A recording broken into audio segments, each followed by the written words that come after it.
You want more than my backside anyway. Today is Wednesday, April 30th, 2014, 6 p.m. We'd like to start with a quorum. We don't need a quorum. Tell us who's here for the P and Z. We got our. Fred Michael, Teddy Holly, and Ray Knight. Excellent. Everyone will stand for the pledge of allegiance. To the flag of the United States of America and to the republic for which it stands, one nation, under God, indivisible, with liberty and justice for all. Honor to Texas flag. I pledge allegiance to thee, Texas, one state, under God, one and indivisible.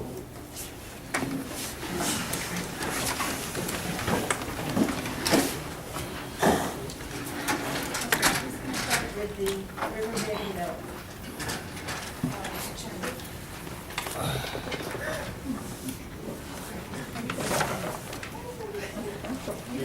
In the picture. Oh, wow. Mr. Chairman, that was great.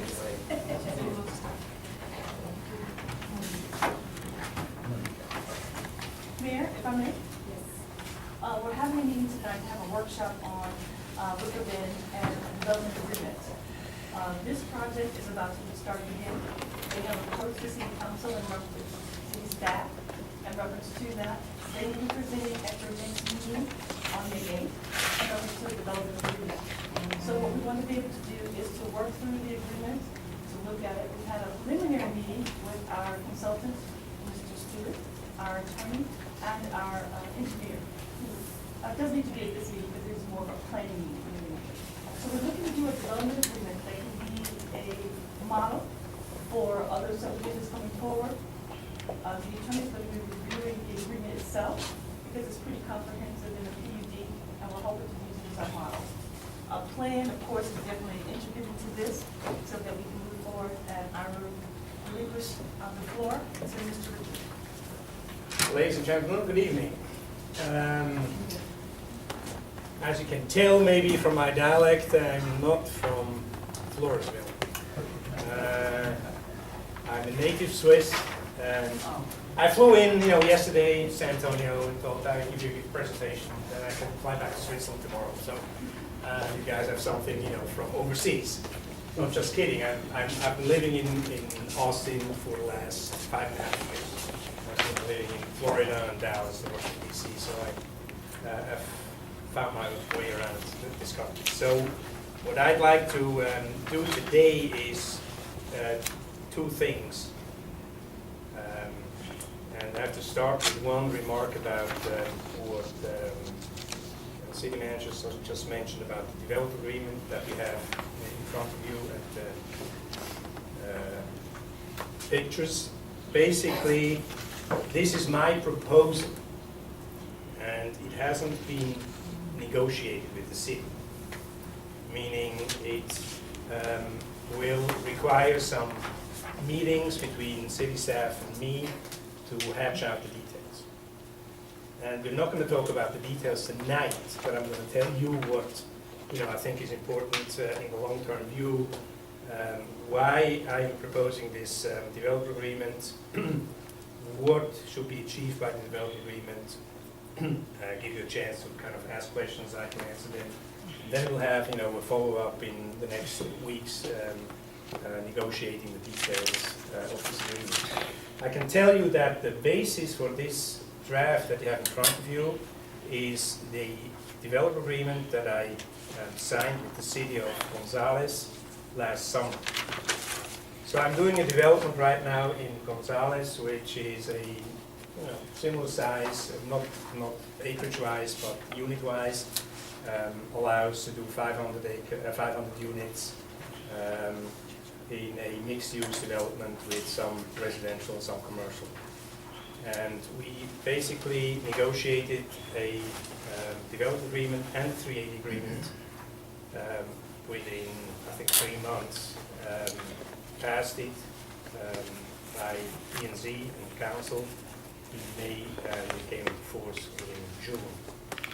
And basically what we learned there is in this agreement. So the draft, basically, some of the rules, that we have in there may only apply to Gonzales, and most of them apply general, also in Floresville. So, nothing to go into the details today, because you're not going to vote on approving this developer agreement. So what I would like to do is give you a little slideshow first about the Avalon Park Group, which is a development company or group out of Florida. And I can just go fast over some projects that we have done or doing. Avalon Park Orlando is now 3,400 homes, about 15 years old. Avalon Park West is 3,000 homes, of which only 500 or 600 are in construction right now or built. This is going to be a future project in Tampa. And then we have, Spring Isle, New River, which was part of Avalon Park West. Then in Austin, we have Springs of Walnut Creek with 2 builders weekly and Scott Feldman. So Avalon Park Orlando, here are some numbers.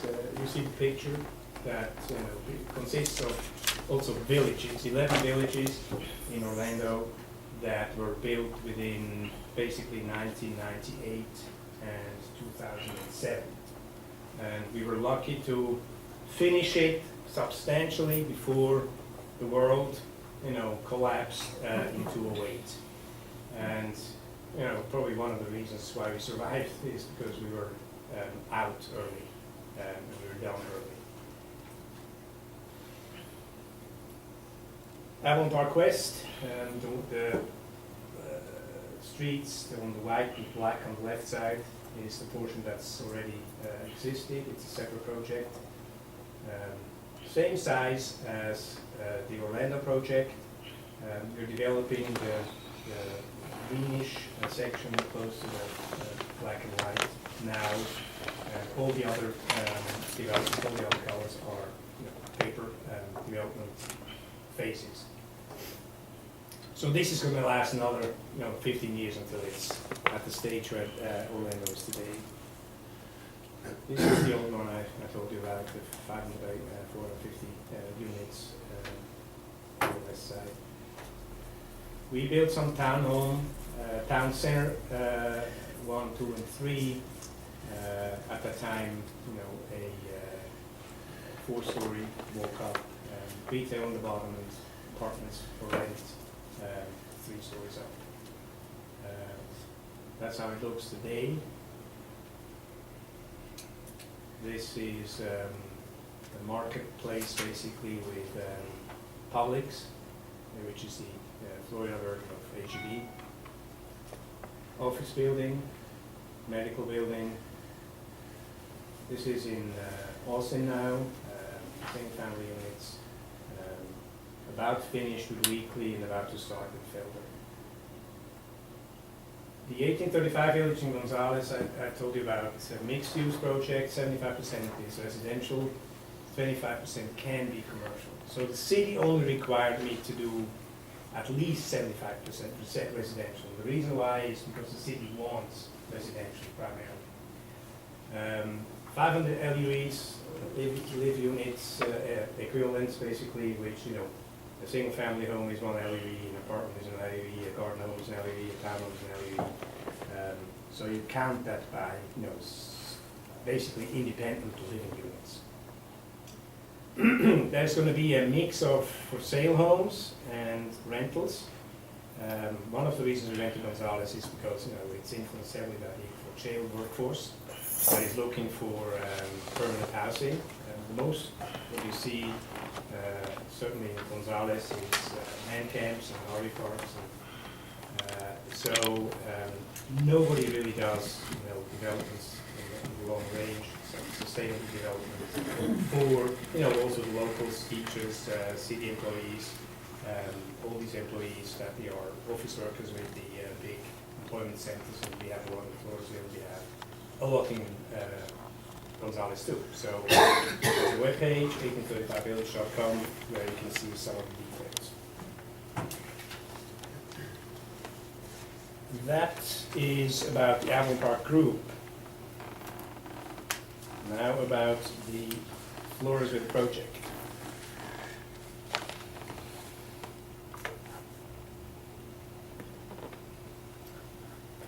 So the project is called The Villages at River Bend.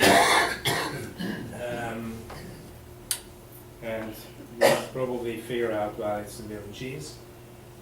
Just to give you a little survey in history, quite a big chunk of Floresville is River Bend, as you can see. In the bigger picture, Floresville is on the right, lower side, River Bend green. And some of the big employees, are, within, half an hour, 45 minutes drive from Floresville and from the River Bend project.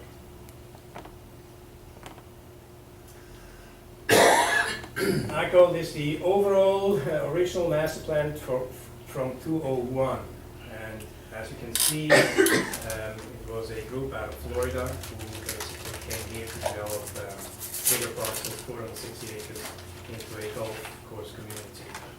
And that is the master plan basically that all the other plans were based on later on. And it's in reality how it was constructed, at least for traditions and regions. There's a little bit newer master plan which was developed when today's owners took over 3 years ago. And basically, when we look at the development and at the old plan, what we found astonishing is that no development agreement with the city has been in place. Although there is this TERS agreement that's been created in 2003, which basically spills out what this project is, meaning a 900 unit master plan community. So the numbers that you see, the lot count that you see, is based on the TERS, and the TERS defines the reimbursement of development costs in its Annex C of the developer agreement, of this developer agreement, by counting the taps, the water taps. So basically the water taps give you the number of lots that you can build in each phase, basically which define how the reimbursement is going to take place per phase. So really the basis for the master plan that you have seen before and that we're going to talk about now, and that you're basically going to make a vote this year, is based on what the TERS basically says. TERS. So here we read it. Hired an engineering company out of Austin with the name of Big Red Dog. The reason for this name is one of the founding members' boss internally had a nickname Big Red Dog because he was a big red dog and they liked the guy, so they named the company. So what you have here basically is, on the basis of the original master plan and taking into account the new floodplain map, which was, the floodplain was revised in 2010. In the first master plan they did 2001, so we have an old floodplain. What you see here, this green line was the old floodplain line. Basically, we have it in 3 locations, neutral locations, a little bit here and here too. And the original master plan had houses here, and houses along here. So in order to kind of show the reality, we basically used the existing new floodplain, but still spread the same number of so-called paper lots or paper LEVs over smaller acreage. And the way it was defined, if you go back to the TERS agreement and count the taps, you arrive at 746 to be built lots, which is to be built taps. And so we basically did a new distribution. You see here that count, the lot count that arrives at the 746 per paper lot for LUEs.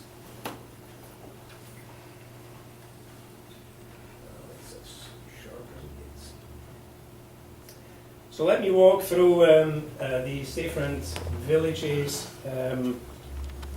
Before I do that,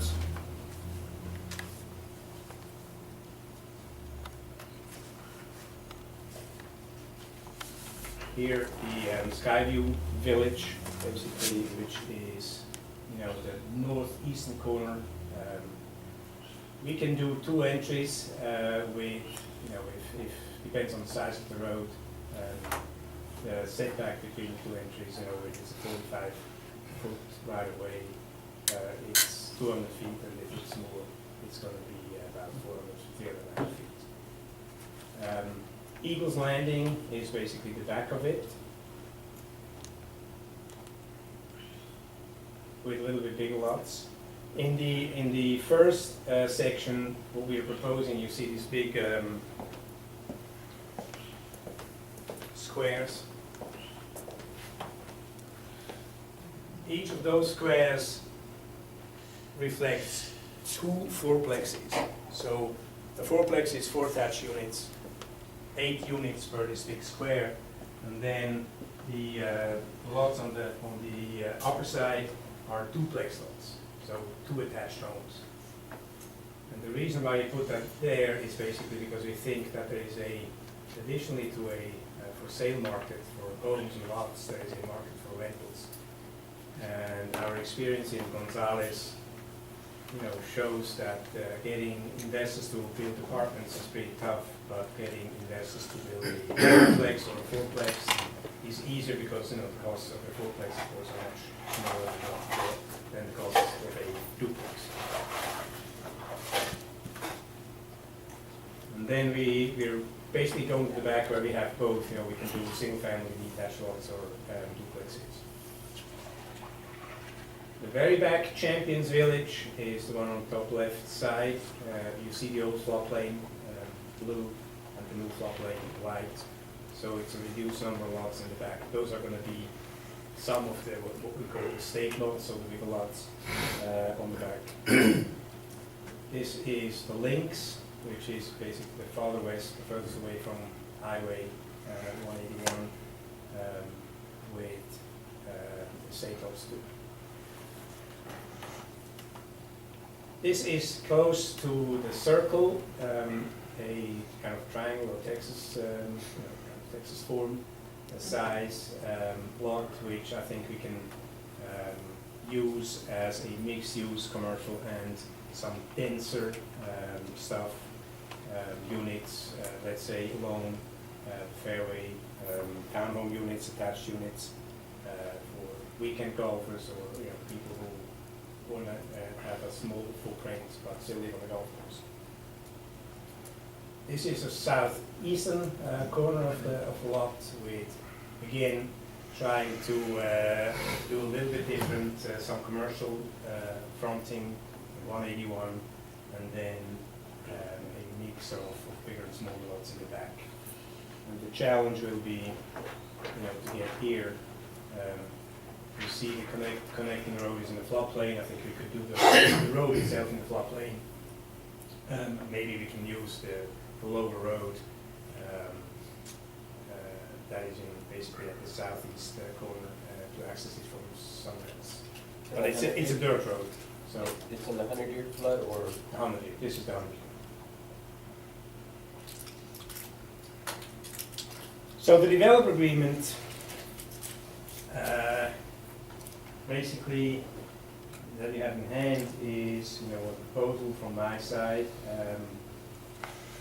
phrased and worded pretty detailed. It's something P&Z and City Council has to review and vote on eventually. The way we did it in Gonzales was to negotiate the deal between the city manager and staff and consultants until he was fine with both sides. And once he was fine with both sides, we formally submitted an application to the P&Z and the council, and council basically, upon recommendation of PAC, voted to basically have city manager, entitled city manager to sign the agreement. What it is, basically it's a code for this 460 acre piece of land, meaning it cites all the rights, duties, and responsibilities of the developer and the city. So both sides have obligations and have rights. And it includes the present ordinances and basically is, giving all the variances needed to allow the highest flexibility of this development agreement and of this development. It fixes construction details for infrastructure and horizontal construction. It allows phasing, and we have to kind of put a term on it.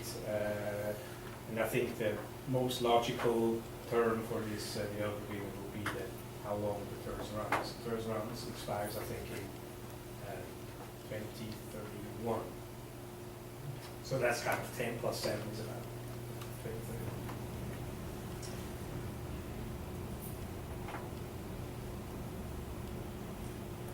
And what I've heard, with concerns in Goldman Gonzalez, and we might have here some concerns here, is, are we creating a precedent that is, obligating the city to do similar stuff in the future? Well, there are two things, First of all, I think if this development agreement leads to somebody else like us coming in and, wanting to negotiate a similar big deal with the city of Floresville, I think it's positive. I think that's, means the city is attractive, another developer thinks potentially here to build another 700, 800, 900 homes. So the precedent really is not that bad. And you can talk to your city attorney, and we have talked to our city attorney Gonzalez, and she confirmed that the requirements to really be a precedent are very restrictive. They are handled very restricted by the Texas courts and the federal courts. So, one way to kind of phrase it is this, what we put in the agreement with the city of Gonzalez, so basically saying whatever you new guys think you can do, don't go and claim that based on this agreement you have a right to the same as we have done with you. And so there's legally there's legal ways to make sure that nobody can walk in and say, I claim the right to have the same treatment as the guys that are super things. So that is, basically see the first showing these works. And so what it's going to be is going to be a mix of residential homes, mostly detached, for sale. We're looking for builders with marketing power and quality products, and offering sizes and price ranges that fit most of the potential buyers. And I think who is interested in families, singles, seniors, investors, duplexes and townhomes. Residential for rent, the top left corner is one from Austin. The right lower end is the one we're building in Gonzales right now. That's the fourplex I was talking about. The top right is actually from San Antonio, the preserve at Fredericksburg. It's the big house. It's called the big house, and it doesn't look like, but it has 10 apartments in this house. And then retail, commercial, mixed use. Usually retail comes at a later stage when you have enough rooftops that retail, can find the numbers that they need to make their numbers work. Green space, certainly, the golf course is a big green space that has, a big attraction to the public. All the villages are going to be a community of its own, so usually if you build a village with 60, 80, 100 homes, they are like, their own little village, and then you have the neighboring village, which has its own little mentality. I wanted to go back and show you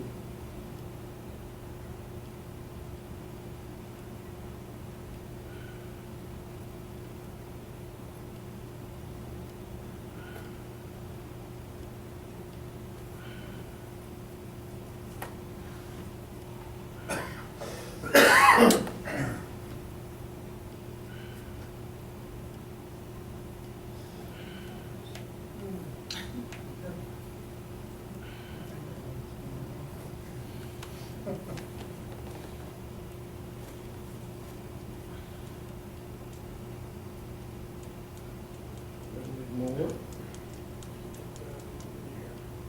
So I'm showing you some pictures. Some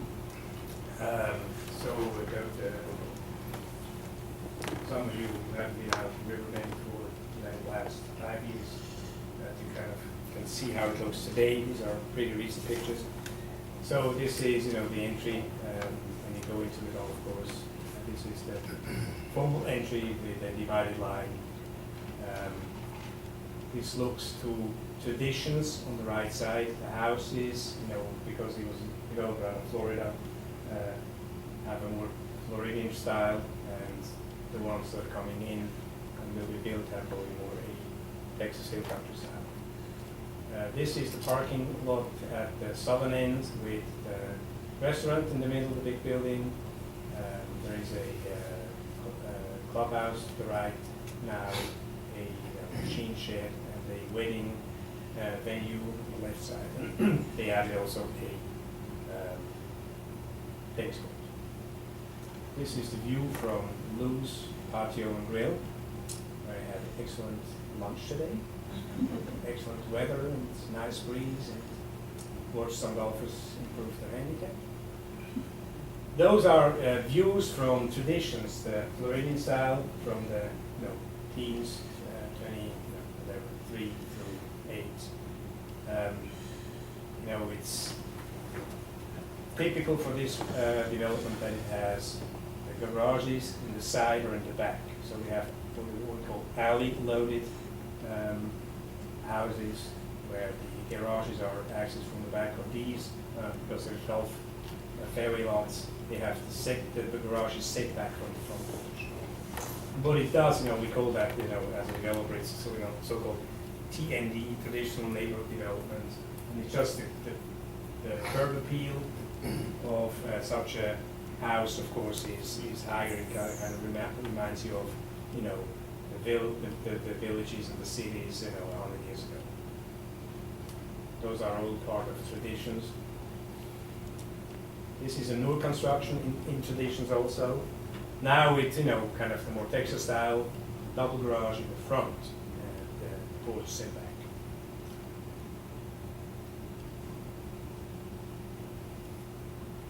And then you go into Legions. Legions is the 66 lot development part. That's infrastructure's in the ground. 5 or 6 houses are already built. We are gonna, basically take over old lots from the owner and sell them to builders to build their homes. And you can see here, I think those houses kind of came under construction at the time when the old project was owned by the bank.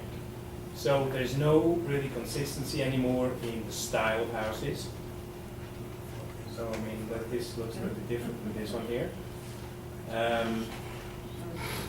So this is the neighbor to the other one. So probably in the future we'll have more consistent styles side by side, and not this kind of wild style that doesn't really give you an idea how it should look nicely. This is one of the more recent ones, built in the Legions with metal roof also, compared to shingles. So and then here are some pictures of the bird's view of traditions. So the houses in the middle left are the traditions, and then you have this section on the right along this road, which is, sky view, and then goes back with the other two villages. That's how you look from 180 on the entry. This is the northeastern corner, and so you basically look west, and here is one of the roads we go in and have, one on the left and right side. There's another road down 200-300 feet away. It changes into People's Landing, and then it changes into Champions Village. What we try to achieve is, have between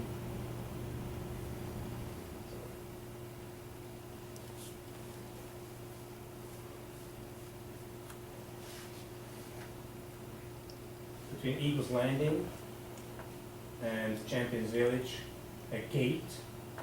So people of Champions Village have to leave south through the circle and don't have to drive through the more dense development.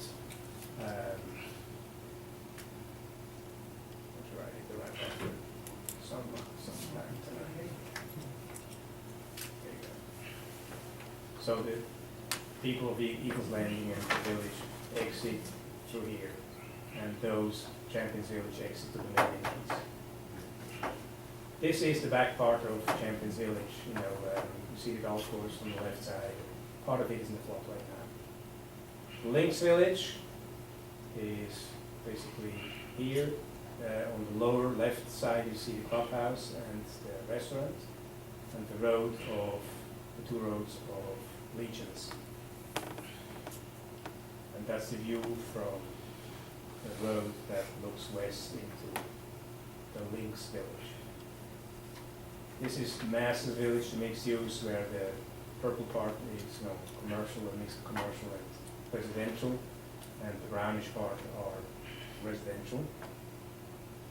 You can see basically the shape of this darker green is more or less the shape of the Masters, close to the circle. Exits also to the front. So the commercial probably close to the nearest exit, because it generates traffic that doesn't, have, the drivers don't live in the neighborhood, so they have to exit without driving through a village.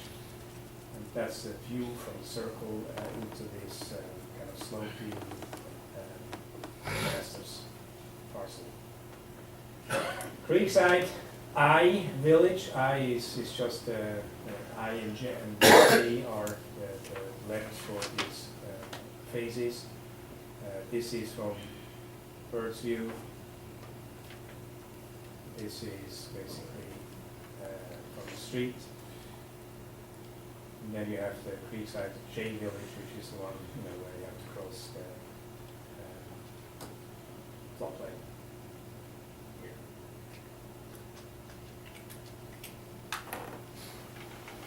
So I think that's as an overview of what we plan to negotiate with the city.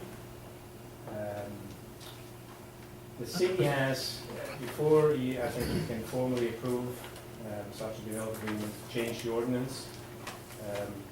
The city of Gonzales also basically amended the ordinance to allow the city to do PUDs, so improvement districts that they couldn't before they didn't have that authority.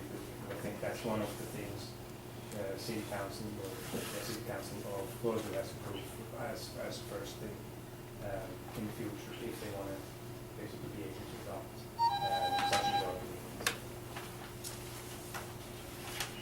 That's it for the moment. I think I'm happy to answer questions. I really don't think it's necessary or meaningful to go into discussion of the details in the document itself, because it's, as I said, a proposal from my side. But let's maybe go back to the master plan.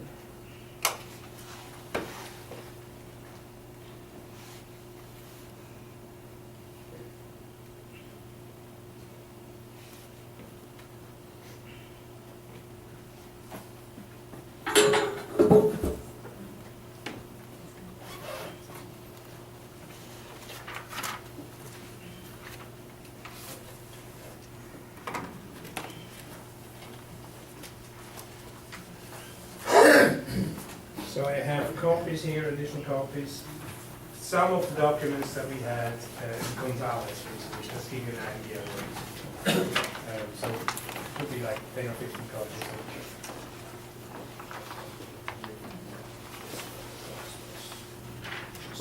Flat.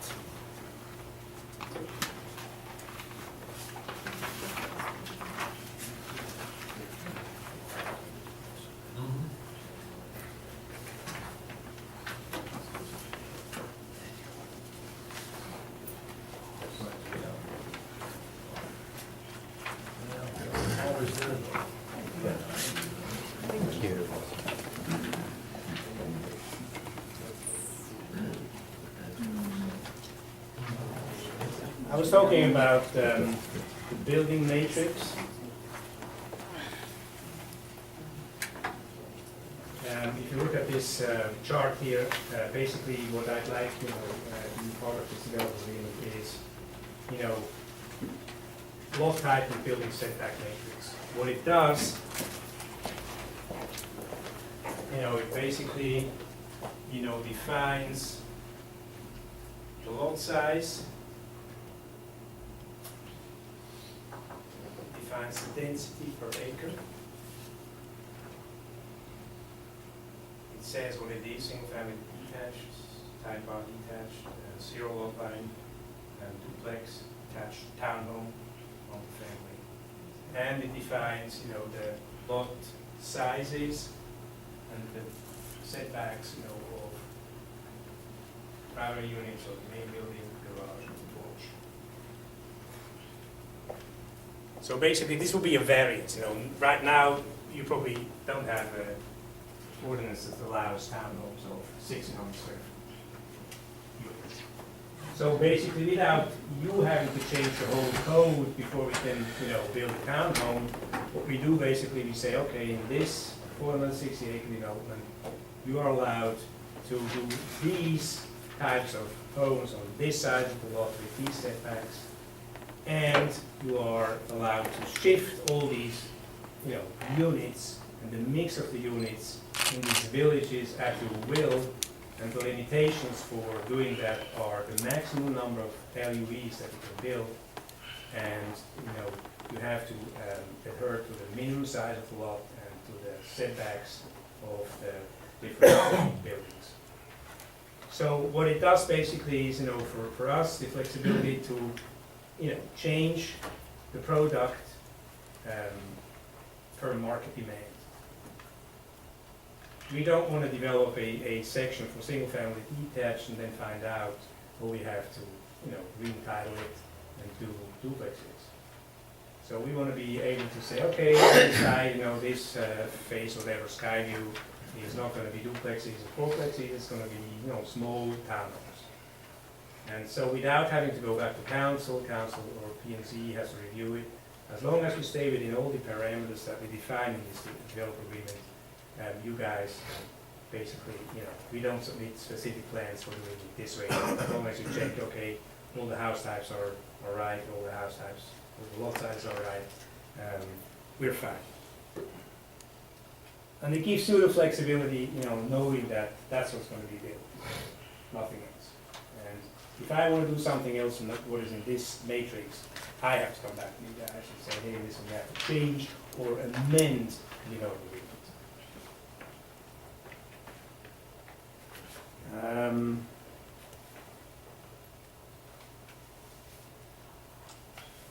Another one that I want to show you.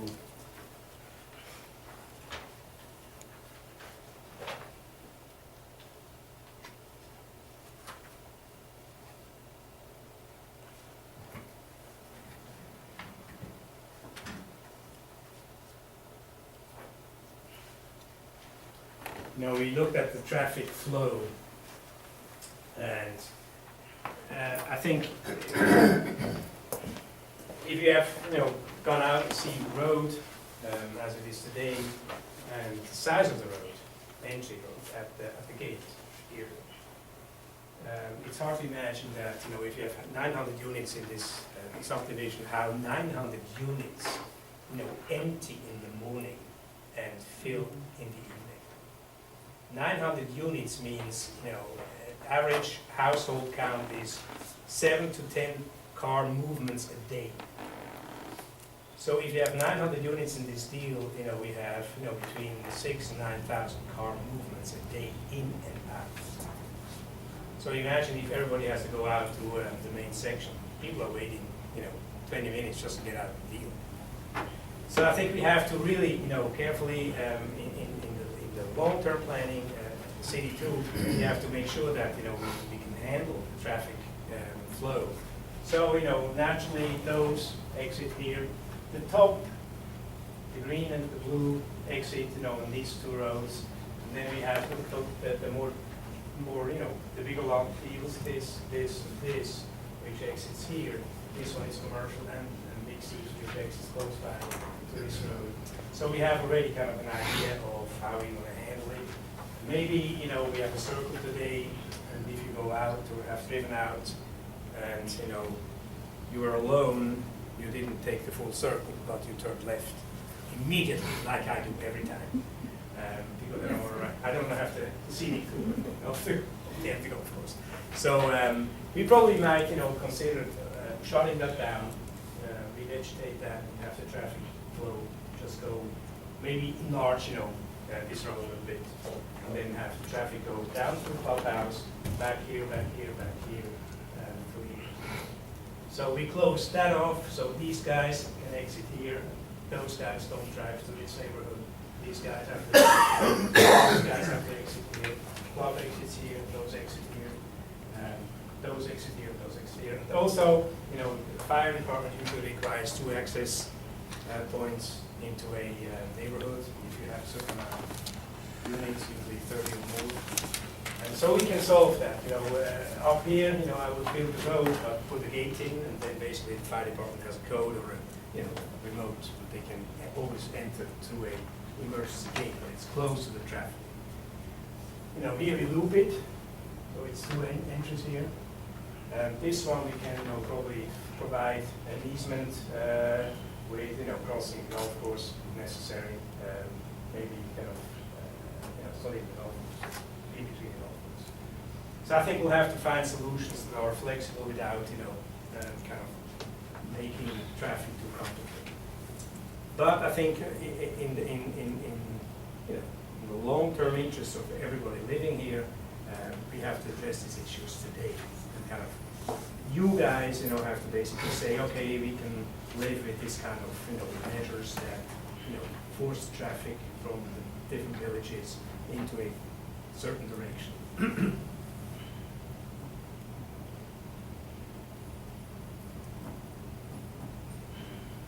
And of course, what is kind of the advantage or disadvantage at the same time, the golf course exists.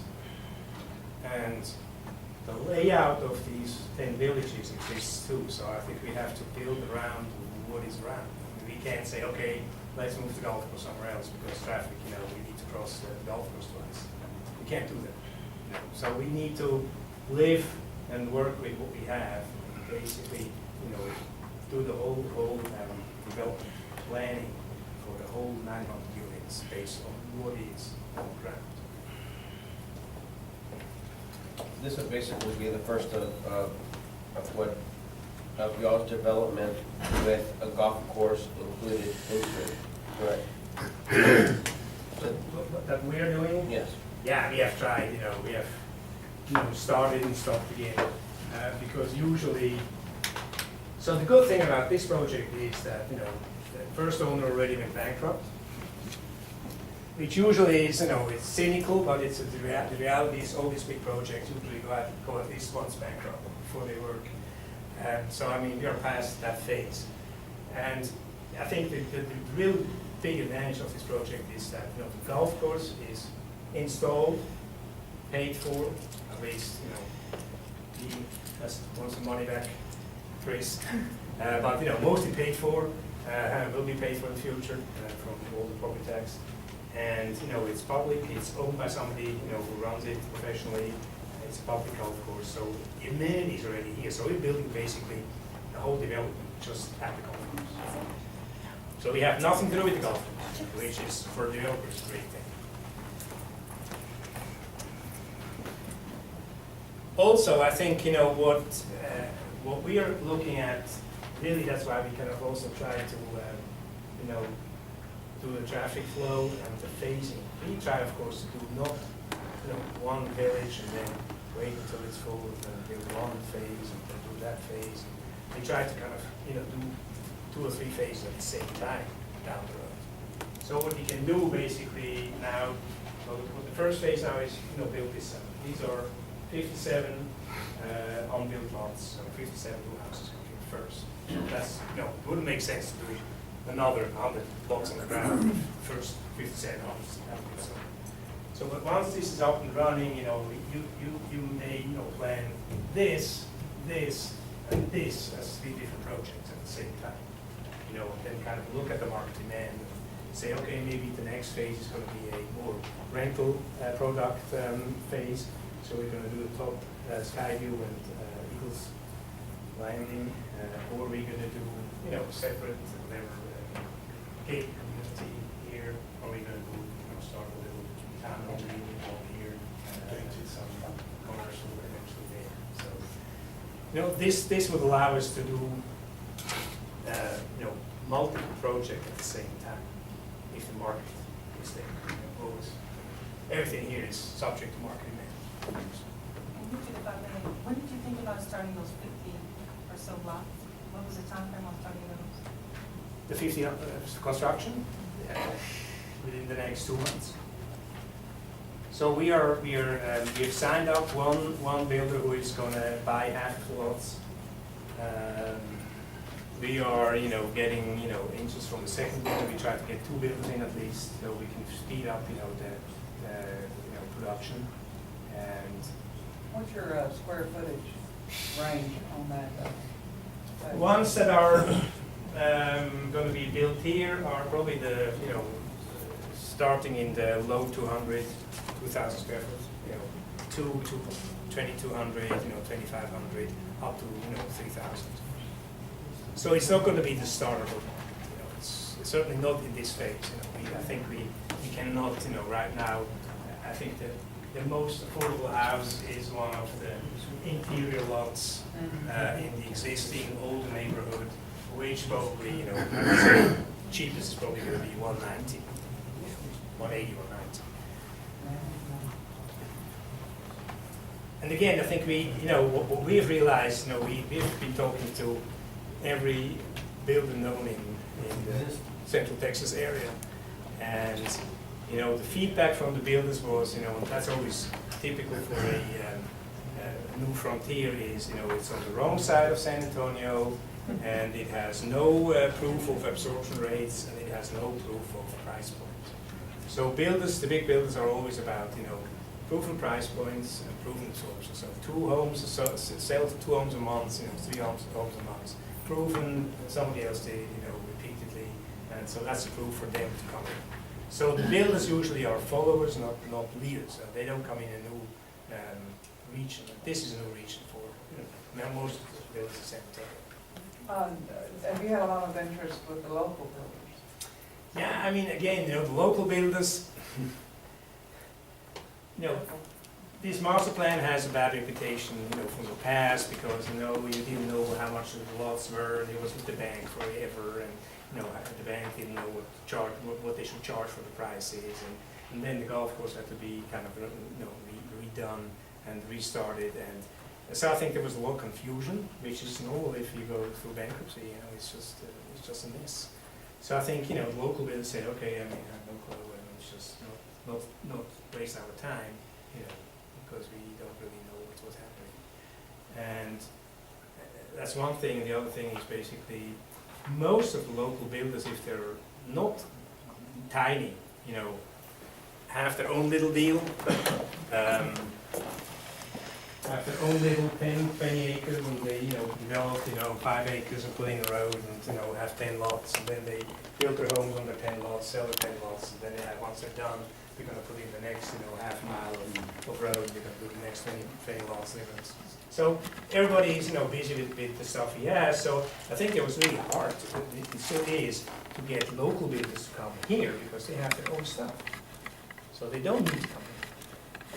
You're The looking the to first go-around, though, the developer prohibited local I know. governments from participating. And Yeah. that's a black spot that we're I living know. over. So I told the city manager that, and the owner, today's owners, that we three have one thing in common. This was before our time. So we have, no responsibility for the turds the way it is. We have no responsibility for the development plan as it is. We have no responsibility of the time it took to be where we are today. So I think we all come from, from outside and with a fresh view of, a fresh look at things and see it differently than people, 12 years, 13 years ago saw it.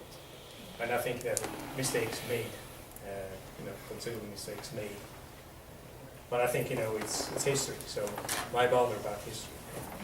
But I realize that the bad reputation still, sticks to this deal, and I think my job as the master developer is really to kind of reposition, in people's mind locally.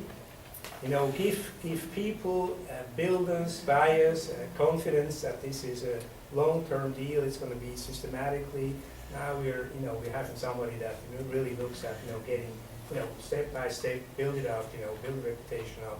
Look for quality buyers, look for quality development. Look ahead, 10 years, what's going to happen in 10 years. Start thinking about traffic today, not only in 5 years when the whole thing collapses.